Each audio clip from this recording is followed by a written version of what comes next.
বন্ধুসকল মই আছোঁ এতিয়া বৰ্তমান গোৱালপাৰা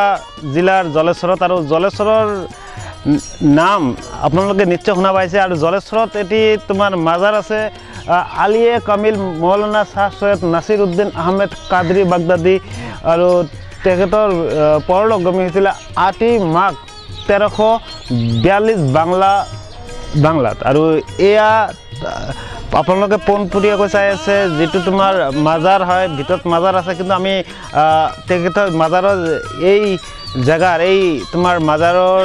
যিসকল ব্যক্তি দায়িত্বত আছে তেখেতসকলৰ পৰা আমি পাৰমিশন ল'বলৈ সুধিছিলোঁ যে আমি ভিডিঅ' কৰিব পাৰোঁ নে নাই তেখেতসকলে এটা কথা কৈছিলে যে বাহিৰৰ ভিডিঅ' কৰিব পাৰা কিন্তু কবৰৰ যেটো ভিডিঅ' আছে হেতু কৰিব নোৱাৰা আমি তেখেতসকলৰ যেটো অৰ্ডাৰ আছে হেতু সন্মান জনাইছোঁ আৰু সন্মান জনাই সেই কাৰণে আমি ভিতৰৰ ভিডিঅ'খিনি নকৰিলোঁ আমি বাহিৰৰ ভিডিঅ'খিনি আপোনালোকক দেখাই আছোঁ এয়া হৈছে আলিয়া কামিল মোহাম্মদ শাহ সৈয়দ নাছিৰ উদ্দিন আহমেদ সাহাবৰ মাজাৰ আৰু ইয়াত তোমাৰ বছৰ এটা সময়ত লাখ লাখ ভক্তগণ আহি ইয়াত আপোনাক কৈছোঁ ইয়াত মাজাৰত সিজদা কৰা নিষেধ বুলি ইয়াত এটা লিখা আছে আৰু তাৰপাছত কৈছোঁ যে সম্পূৰ্ণ দৃশ্য দেখাবলৈ গৈছোঁ ইয়াত দৃশ্য যেটো আছে ইয়াত তাপছ ইফালে বহুত পুৰণি গছ এটা আছে আপোনালোকে চাই আছে পুৰণি গছ